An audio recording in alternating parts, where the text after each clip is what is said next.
She told me she loved me with all my imperfections. I didn't know I had any. This is a quote from Samuel Beckett's novel, The Unnameable, written in 1953.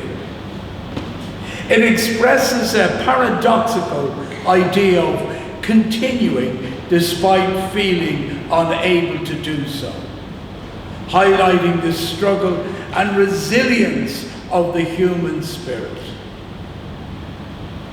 A powerful statement about perseverance in the face of adversity.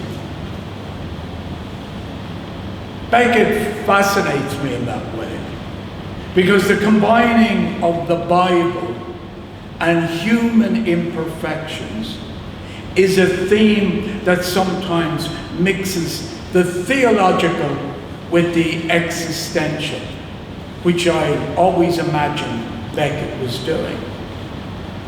When I say existential, I'm thinking in particular the absurdist literal world of Samuel Beckett.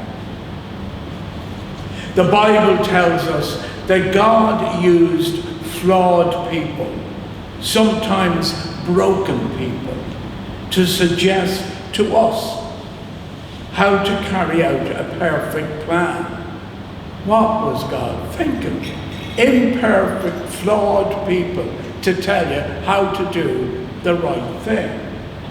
Beckett used limitations, suffering, and the failure or careless use of language to be not even clear to suggest the expectation of something that will arrive and change the world.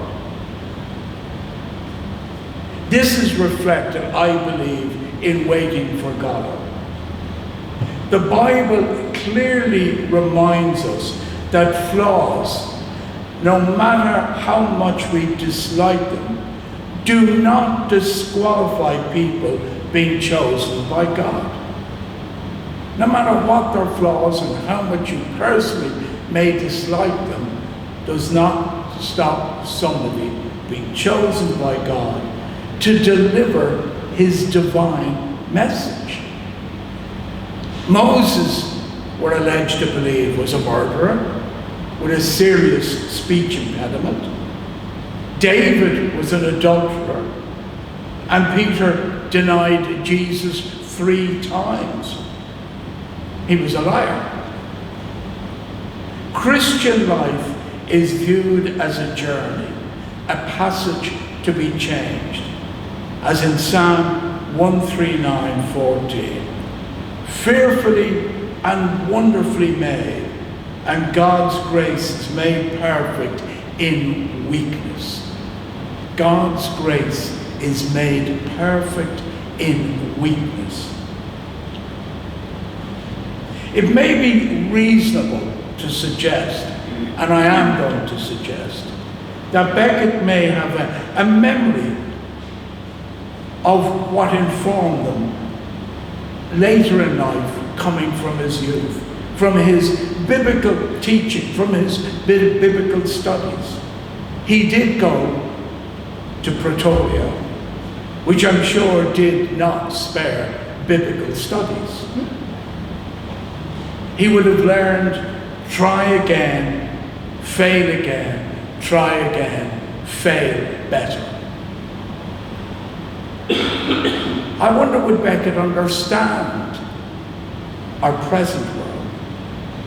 In our present world, we are not good at understanding human failure and imperfections. We expect the best from all, and our laws, to some degree, seem to apply perfect behavior, including the policing of your language. Can laws really make us more moral? Can laws make us more loving? Can laws make us better people? Yes, laws are there if we commit an offense against another, or a criminal action, we should be punished. But can the law really make us more moral, more good? Now, the difference between God and Becket. God uses weakness and sinfulness and speaks to them, speaks to all of us, that we are reminded that grace is within our reach, and we can stretch out and we can touch grace and be in a state of grace. We can be good according to God's law. But you cannot reflect that in statutory obligations. However, Becket, especially in Ghana, never arrives. God never arrives, and he never speaks to us.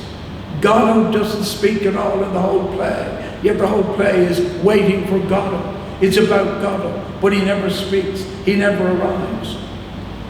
And our imperfections are not some interregnum or a passing period. They are a permanent feature of our very existence. And we are released from them when we die. Now, God knows all things.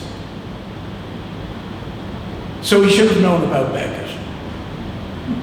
And maybe encouraged him to write a happy ending to Waiting for God. But maybe God, or maybe Becket and God had a bigger plan that they conspired between them. Because God had already given us the prophets, warts and all. Jonah actively disobeyed God and prioritized his nationalistic prejudice against others over his divine mission, continuously turning his back on God. David committed adultery with Bathsheba.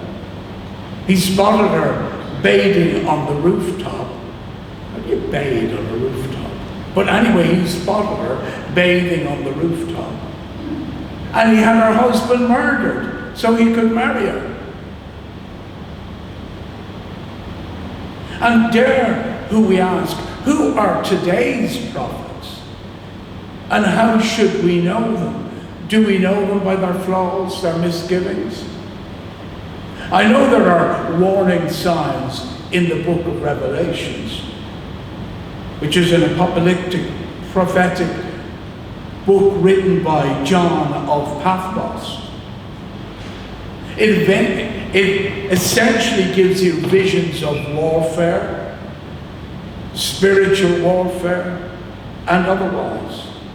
It tells you about the return of Jesus Christ and the end of history. It's not really a book I'm terribly familiar with, nor is it a book I go to that regularly. However, I do believe it should be read.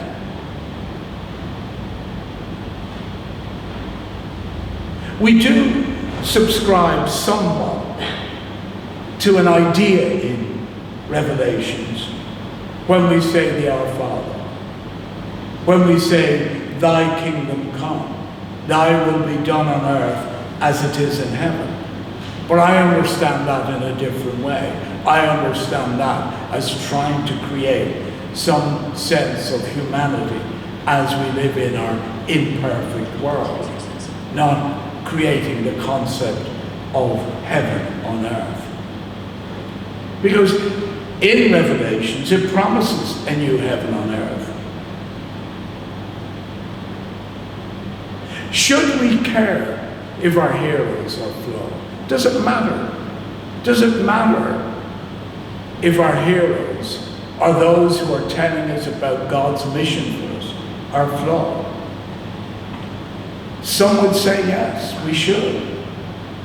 Others would suggest that they should have some flaws in order to be authentic humans, but maybe not excessive flaws, maybe reasonable flaws.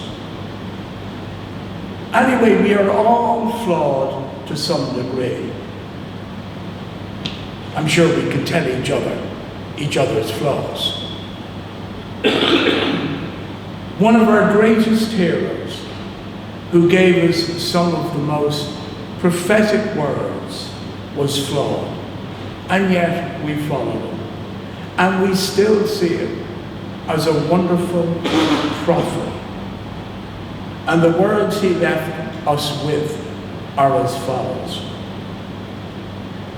I have a dream that my 4 little children will one day live in a nation where they will not be judged by the color of their skin, but by the content of their character. I have a dream. Amen.